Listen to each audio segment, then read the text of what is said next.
Hello friends, welcome back to my channel. ಎಲ್ಲರೂ ಚೆನ್ನಾಗಿದ್ದೀರಾ ಅಂತ ಅನ್ಕೋತೀನಿ. ಹಾಗೆ ನಾವೆಲ್ಲರೂ ತುಂಬಾ ಚೆನ್ನಾಗಿದ್ದೀವಿ. ಸೊ ಇವತ್ತಿನ ವಿಡಿಯೋ ಬಂದುಬಿಟ್ಟು 4000 ವಾಚ್ ಅವರ್ ಮತ್ತು 1000 ಸಬ್ಸ್ಕ್ರೈಬರ್ನ ಹೇಗೆ ಕಂಪ್ಲೀಟ್ ಮಾಡಿದ್ರಿ ಅಂತ ಕೇಳ್ತಾ ಇದ್ದೀರಾ. ಸೊ ನಾನು ಸಿಂಪಲ್ ಟ್ರಿಕ್ಸ್ ಅದೇ, ಅದನ್ನು ಹೇಳ್ತೀನಿ ಅಷ್ಟೇ. ಇಷ್ಟು ದಿನ ನಾನು ವಿಡಿಯೋ ಮಾಡದೇ ಇರೋದಕ್ಕೆ ತುಂಬ ಮೇಯ್ನ್ ರೀಸನ್ ಇದೆ. ಏನಕ್ಕೆ ಅಂತಂದರೆ ತುಂಬ ಹತ್ತಿರ ಇರೋ ಒಬ್ಬರು ರಿಲೇಷನ್ ಸೊ ತೀರ್ಕೊಂಡ್ರು. ಅದಕ್ಕೋಸ್ಕರ ನನಗೇನೋ ಒಂಥರ ಬ್ಲ್ಯಾಂಕ್ ಆಯಿತು. ಅಂದರೆ ಹರಿ ಇದ್ದಾರಲ್ವ, ಸೊ ಅವರ ಅತ್ತೆ.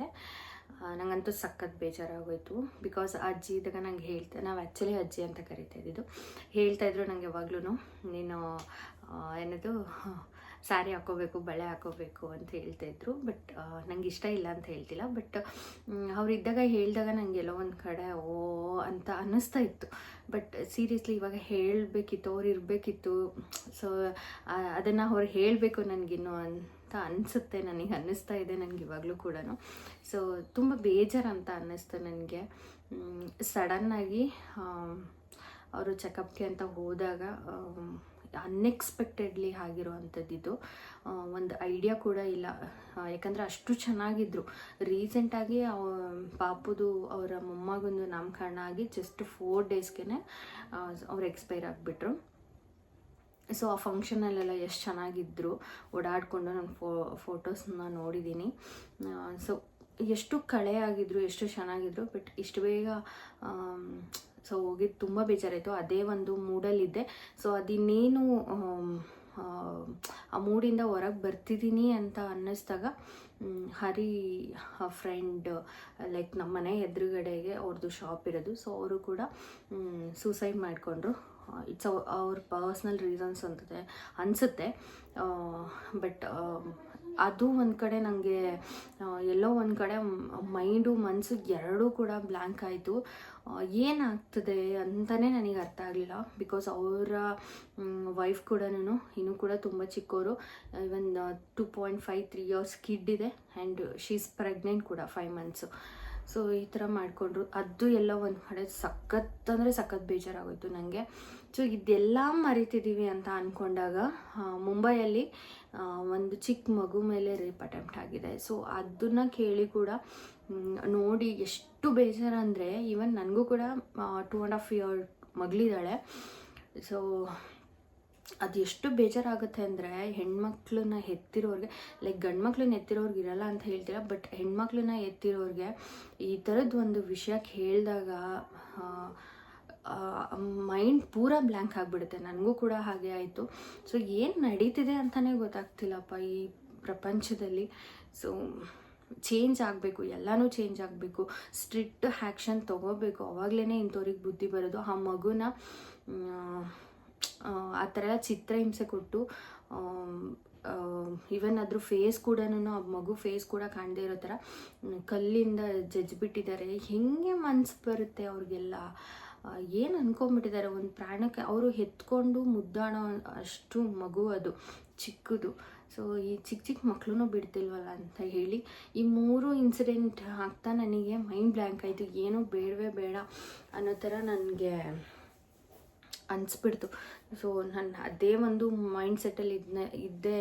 ಅದಕ್ಕೋಸ್ಕರ ನಾನು ಯಾವ ವೀಡಿಯೋನೂ ಬೇಡ, ಏನೂ ಬೇಡ ಅಂದ್ಬಿಟ್ಟು ನಾನು ಸೈಲೆಂಟ್ ಆಗಿಬಿಟ್ಟಿದ್ದೆ. ಬಿಕಾಸ್ ಹತ್ರದಲ್ಲಿರೋರೇ ಈ ಥರ ಆದಾಗ ಒಂಥರ ಮೈಂಡ್ ಅಪ್ಸೆಟ್ ಆಗುತ್ತಲ್ವ, ಅದೇ ಥರ ನನಗೂ ಆಗಿದ್ದು. ಸೊ ಓಕೆ, ಆಲ್ಮೋಸ್ಟ್ ಹತ್ತಿರ ಒಂದು 15 ಡೇಸ್ ಆಗ್ತಾಯಿದೆ. ಸೊ ಅಲ್ಲಿಂದ ನನ್ನ ಮನಸ್ಸು ಇನ್ನೂ ಕೂಡ ಸರಿ ಹೋಗಿಲ್ಲ. ಬಟ್ ಆದ್ರೂ ಶೇರ್ ಮಾಡ್ಕೊಳ್ಳೋಣ ನಿಮ್ಮ ಹತ್ರ, ಸ್ವಲ್ಪ ಆದರೂ ರಿಲೀಫ್ ಆಗುತ್ತೆ ಅಂತ ಹೇಳಿಬಿಟ್ಟು. ಆ್ಯಂಡ್ ನಿಮ್ಮ ಕ್ವಶನ್ಸ್ ಕೂಡ ಆನ್ಸರ್ ಮಾಡೋಣ ಅಂತ ಹೇಳಿ ಸೊ ವಿಡಿಯೋ ಮಾಡ್ತಾಯಿದ್ದೀನಿ. ಯಾರಾದರೂ ನನ್ನ ಚಾನಲ್ಗೆ ಸಬ್ಸ್ಕ್ರೈಬ್ ಆಗಿಲ್ಲ ಅಂದರೆ ದಯವಿಟ್ಟು ಸಬ್ಸ್ಕ್ರೈಬ್ ಮಾಡಿಸ್ಕೊಂಡು ವೀಡಿಯೋಸ್ಗಳನ್ನ ನೋಡಿ ಹೋಗೋಣ. ನನಗೆ ಟಂಗ್ ಟ್ವಿಸ್ಟ್ ಆಗ್ತದೆ. ನನಗೆ ಒಂಥರ ಇನ್ನೂ ಕೂಡ ಆ ಮೂಡಿಂದ ನಾನು ಆಚೆ ಬಂದಿಲ್ಲ. ಸೊ ಹಾಗಾಗಿ ಈ ಥರ ಫೀಲ್ ಆಗ್ತಾಯಿದೆ. ಸೊ 1000 ಸಬ್ಸ್ಕ್ರೈಬರ್ಸ್ನ ಹೇಗೆ ಕಂಪ್ಲೀಟ್ ಮಾಡಿದ್ದು ಅಂತ ಅಂದರೆ, ನಾನು ಕೂಡ ಸ್ಟಾರ್ಟಿಂಗಲ್ಲಿ ತುಂಬ ಮಿಸ್ಟೇಕ್ ಮಾಡಿದೆ.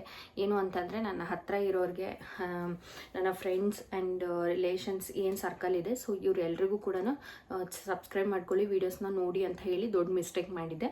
ಬಟ್ ಯಾರೂ ಕೂಡ ನೋಡಲ್ಲ. ಸೊ ನೀವೇನು ಮಾಡಬೇಕು, ಫಸ್ಟ್ ಲೈವ್ ಮಾಡಿ. ನಾನು ಲೈವ್ ಮಾಡ್ತಾ ಇರಲಿಲ್ಲ. ನನ್ನ ಹಳೆ ಚಾನಲಲ್ಲಿ ಹೇಳ್ತಾ ಇರೋದು, ಲೈವ್ ಮಾಡ್ತಾ ಇರಲಿಲ್ಲ. ಆ್ಯಂಡ್ ಸಬ್ಸ್ಕ್ರೈಬ್ ಮಾಡ್ಕೊಳ್ಳಿ ಅಂತ ಎಲ್ರಿಗೂ ಹೇಳ್ತಾ ಇದ್ದೆ. ಸೊ ವೀಡಿಯೋಸ್ನ ಕಂಟಿನ್ಯೂಸ್ ಆಗಿ ಹಾಕ್ತಾ ಇರಲಿಲ್ಲ. ಆ್ಯಂಡ್ ಸೊ ಈ ಮೇಯ್ನ್ ಮಿಸ್ಟೇಕ್ಸ್ನ ನಾನು ಫಸ್ಟ್ ಚಾನಲಲ್ಲಿ ಮಾಡಿದೆ. ಸೊ ಸೆಕೆಂಡ್ ಚಾನಲ್ ನಾನೇನು ಕ್ರಿಯೇಟ್ ಮಾಡಿದೆ, ಈ ಚಾನಲಲ್ಲಿ ಬಂದುಬಿಟ್ಟು ಲೈವ್ ಮಾಡಿದ್ದೀನಿ.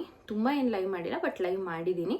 ಸೊ ನೀವು ಕಂಟಿನ್ಯೂಸ್ ಲೈವ್ ಮಾಡಿ 100% ನಿಮ್ಮ ಚಾನಲ್ ಏನಿಲ್ಲ ಅಂದರೂ 1 ತಿಂಗಳು ಅಥವಾ 3 ತಿಂಗಳು ಒಳಗಡೆ 100% ಮಾನಿಟೈಸ್ ಆಗುತ್ತೆ. ಸೊ ಲೈವ್ನ ಚೆನ್ನಾಗಿ ಮಾಡಿ.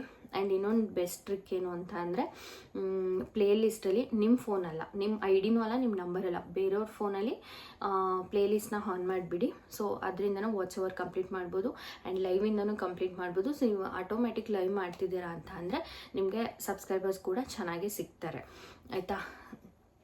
ಆ್ಯಂಡ್ ನಿಮ್ಮ ಅಕ್ಕಪಕ್ಕದಲ್ಲಿರೋರಿಗೆ ದಯವಿಟ್ಟು ಸಬ್ಸ್ಕ್ರೈಬ್ ಮಾಡ್ಕೊಂಡು ವೀಡಿಯೋಸ್ನ ನೋಡಿ ಅಂತ ಹೇಳಿಬಿಡಿ.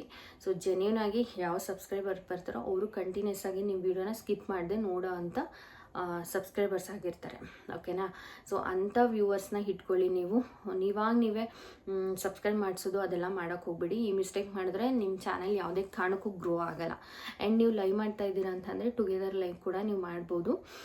ಸೊ ಅದರಿಂದ ಕೂಡ ನಿಮಗೆ ಜನಕ್ಕೇನೋ ಕ್ಯೂರಿಯಾಸಿಟಿ ಬರುತ್ತೆ. ಸೊ ಯಾರೋ ಇಬ್ಬರು ಮಾತಾಡ್ತಿದ್ದಾರೆ ಅಂದರೆ ಇನ್ನೊಬ್ಬರು ಜಾಯ್ನ್ ಆಗೇ ಆಗ್ತಾರೆ, ಏನು ಮಾತಾಡ್ತಿರ್ಬೋದು ಅಂತ ಹೇಳಿ ಅವ್ರಿಗೂ ಕೂಡ ಕ್ಯೂರಿಯಾಸಿಟಿ ಇರುತ್ತೆ. ಸೊ ಹಾಗಾಗಿ ನೀವು ಟುಗೆದರ್ ಲೈವ್ ಕೂಡ ಮಾಡ್ಬೋದು ಆ್ಯಂಡ್ ನಾರ್ಮಲ್ ಲೈವ್ ಕೂಡ ಮಾಡ್ಬೋದು. ನೀವು ಯಾವ ಥರ ಅಂದರೆ ಏನಾದರೂ ಕ್ವಶನ್ಸ್ನ ಕೇಳ್ಬೋದು ನೀವು. ಸೊ ಅದಕ್ಕೆ ಆನ್ಸರ್ ಮಾಡೋಕ್ಕೂ ಬರ್ತಾರೆ, ಅಥವಾ ಏನಾದರೂ ಕಂಟಿನ್ಯೂಸ್ ಆಗಿ ನೀವು ಮಾತಾಡ್ತಾ ಇರಿ, ಜಾಯ್ನ್ ಆಗೋರು ಇರ್ತಾರೆ. ಸೊ ಅವಾಗ ಜಾಯ್ನ್ ಆಗಿಲ್ಲ ಅಂದರೂ ಅಟ್ಲೀಸ್ಟ್ ನಿಮ್ಮ ವಿಡಿಯೋ ಹೆಂಡ್ ಆದಮೇಲೆ ಕೂಡ ಆದ್ರೂ ನೋಡ್ತಾರೆ ಕೆಲವ್ರು ನೋಡೋ ಅಂಥವ್ರು. ಸೊ ವಾಚ್ ಅವರ್ ಅದರಿಂದ ಕಂಪ್ಲೀಟ್ ಆಗ್ಬೋದು. ಆ್ಯಂಡ್ ಇನ್ನೊಂದೇನು ಅಂತಂದರೆ ಅದೇ ಪ್ಲೇ ಲಿಸ್ಟ್ ಹೇಳಿದ್ನಲ್ವಾ, ಸೊ ಇದರಿಂದ ಕೂಡ ನಿಮ್ಮದು ವಾಚ್ ಅವರ್ ಆಲ್ಮೋಸ್ಟ್ ನೀವು ಕಂಪ್ಲೀಟ್ ಮಾಡ್ಕೋಬೋದು. ಬಟ್ ಯಾವಾಗಲೂ ಇದನ್ನೇ ಟ್ರಿಕ್ ಯೂಸ್ ಮಾಡಬೇಡಿ. ಬಟ್ ಸಮ್ಟೈಮ್ಸು ಓಕೆ ಕಂಪ್ಲೀಟ್ ಆಗ್ತಾ ಇಲ್ವಲ್ಲ ಅನ್ನೋ ಟೈಮಲ್ಲಿ ಈ ಟ್ರಿಕ್ನ ಯೂಸ್ ಮಾಡಿ ಪ್ಲೇ ಲಿಸ್ಟ್ನ ಆನ್ ಮಾಡಿಬಿಡಿ. ನಿಮಗೆ ಇದರಿಂದ ಕೂಡ ವಾಚ್ ಅವರ್ ಈಸಿಯಾಗಿ ಕಂಪ್ಲೀಟ್ ಆಗುತ್ತೆ. ಸೊ ನಾನು ಮಾಡಿದ್ದು ಇಷ್ಟೇ ಟ್ರಿಕ್ಗಳು. ಆ್ಯಂಡ್ ಹಳೆ ಚಾನಲಲ್ಲಿ ಏನು ಮಾಡ್ತಾಯಿದ್ದೆ ಅಂದರೆ ವೀಡಿಯೋಸ್ ತುಂಬ ನೆಗ್ಲೆಕ್ಟ್ ಆಗ್ತಿದೆ. ಲೈಕ್ ಏನು ಮಾಡ್ತಾಯಿದ್ದೆ, ನಾನು ಎಲ್ಲಾದರೂ ಹೋಗಿರೋ ಅಂಥ ವೀಡಿಯೋಸು ಸೊ ಈ ಥರ ಶೇರ್ ಮಾಡ್ತಾಯಿದ್ದೆ. ಡೈಲಿ ಬ್ಲಾಗ್ ಥರ ನಾನೇನು ಮಾಡ್ತಾ ಇರಲಿಲ್ಲ, ತುಂಬ ರೇರಾಗಿ ಡೈಲಿ ಬ್ಲಾಗ್ಸ್ನ ಮಾಡ್ತಾಯಿದ್ದೆ. ಸೊ ಈ ಚಾನಲಲ್ಲಿ ಏನು ಮಾಡಿದೆ, ನಂದು ಪ್ರೆಗ್ನೆನ್ಸಿದು ಚೆನ್ನಾಗಿ ವ್ಯೂಸ್ ಆಗ್ತಾಯಿತ್ತು. ಸೊ ಹಾಗಾಗಿ ನಾನು ಕಂಟಿನ್ಯೂಸ್ ಆಗಿ ಪ್ರೆಗ್ನೆನ್ಸಿ ವೀಡಿಯೋಸ್ನೇ ಹಾಕೋದಕ್ಕೆ ಸ್ಟಾರ್ಟ್ ಮಾಡಿದೆ.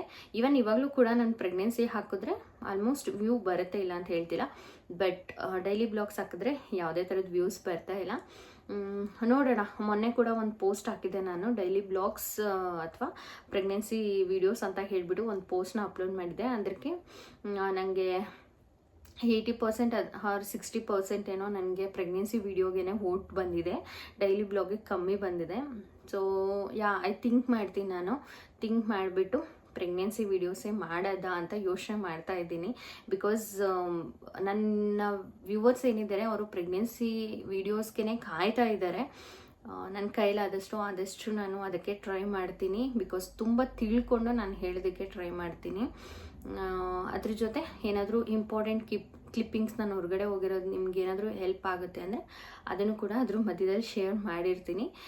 ಬಿಕಾಸ್ ನನಗೆ ನನ್ನ ಮಗಳದು ವೀಡಿಯೋಸ್ಗಳನ್ನ ಮಧ್ಯದಲ್ಲಿ ಶೇರ್ ಮಾಡಬೇಕಂತ ಹೇಳಿ ಆಸೆ ಇದೆ. ಆ ಮೆಮೊರೀಸ್ನ ಕ್ಯಾಪ್ಚರ್ ಮಾಡ್ಕೋಬೇಕು ಅನ್ನೋದು ಆಸೆ ಇದೆ.